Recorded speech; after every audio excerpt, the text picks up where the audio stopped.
Cast iron is the greatest thing you can have in your kitchen next to butter and salt. It's super easy to use and to care for, even to rescue. The taste and texture of food from cast iron is really second to none. Nothing compares. My favorite pans came to me covered in rust or old scaling off seasonings or both. I got 16 pieces so far, and I've developed some quick and simple processes that I want to share with you. Ones that work every time for me.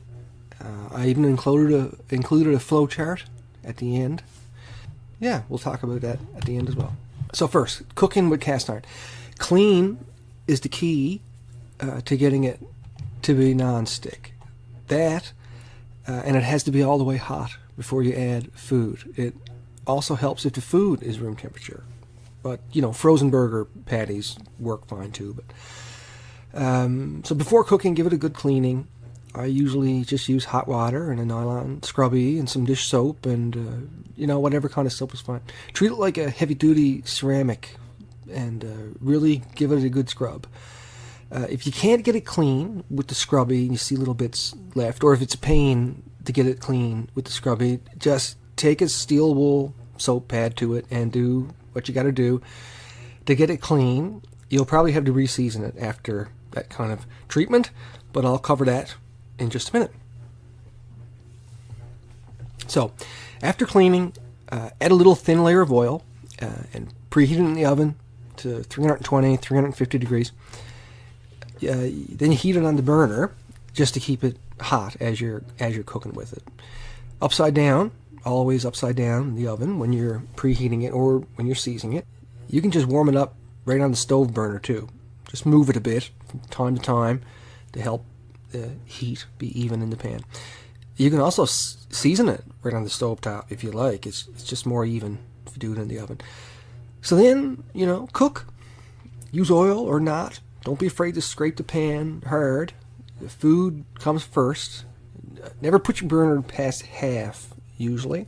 Number 5, it takes time to preheat, but there's no shortcuts. Don't go past 5. Just faster isn't better. Put it at 5 and wait for it to get hot.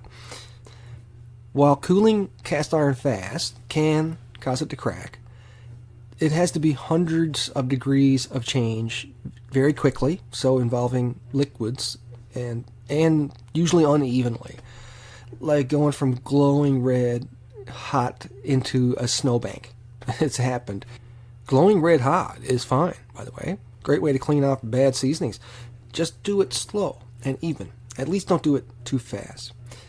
If you have a pan you've been cooking with at 350, 400 degrees, and you want to add a splash of water or a splash of wine to boil it up quick and deglaze it, there's no worries at all. It's a great way to make gravy or sauces. You can also deglaze it as a pre-cleaning or to just cool it off a bit before you throw it in the sink. If you're going to use cast iron, you should really have a flat steel spatula so you can really get a good scrape at the bottom of the pan. These pans are super tough, bulletproof. Not metaphorically speaking, but literally bulletproof. Picture the cook at the Greasy Spoon Cafe throwing a chunk of lard on this hot griddle and then using that two-handed flat scraper to just go crazy on the thing. That's cast iron.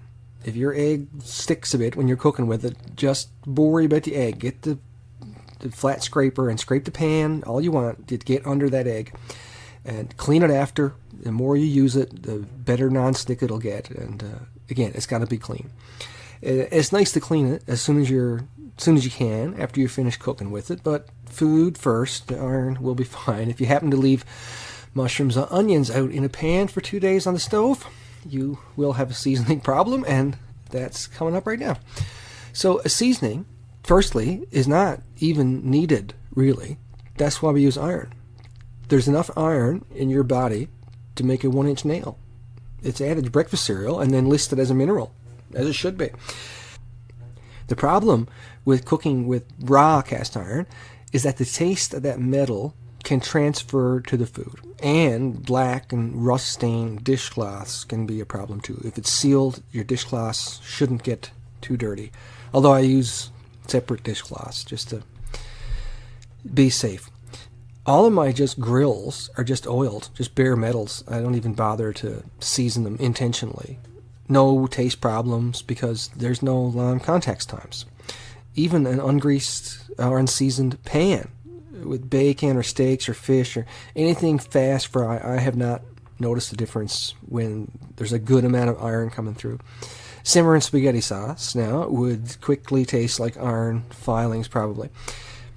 Now not a big deal, we can address both these issues with good seasoning. So the seasoning is quite a process. When certain oils are heated past their smoke points, they can polymerize instead of burn, at least part of the oils.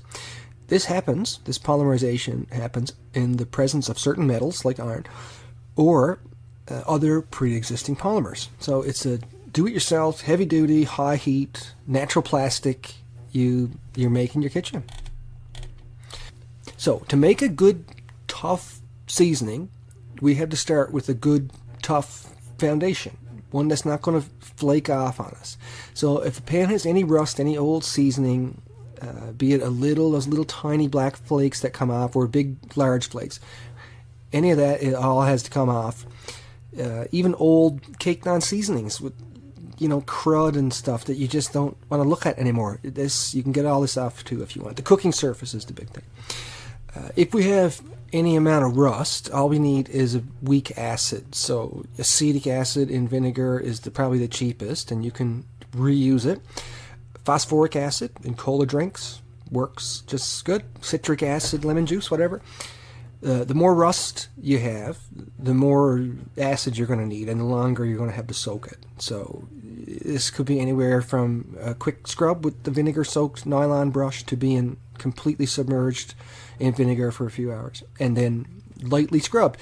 If you're working hard at this, you're doing it wrong. So let chemistry do the work for you.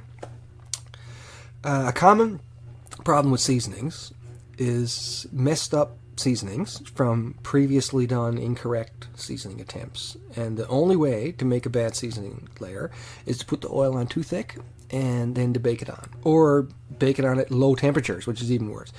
You get this thick, sticky, shiny layer that just won't come off. That, or like I said a minute ago, flaking and unsightly, which means, again, it all has to come off. Not a big deal. My favorite way to strip cast iron is in the barbecue, on high, always upside down. For an hour or so, it'll come out gray with the old seasoning, flaking off just like dust. The self-clean cycle of an oven works similarly.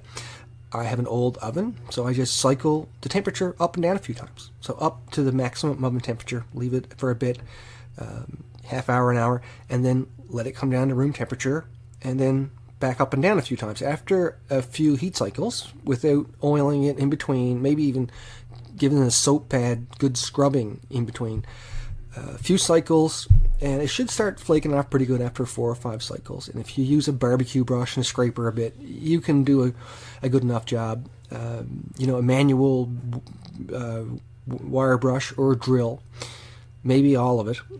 The rounded back of a spoon, believe it or not, works really great for corners and problem areas.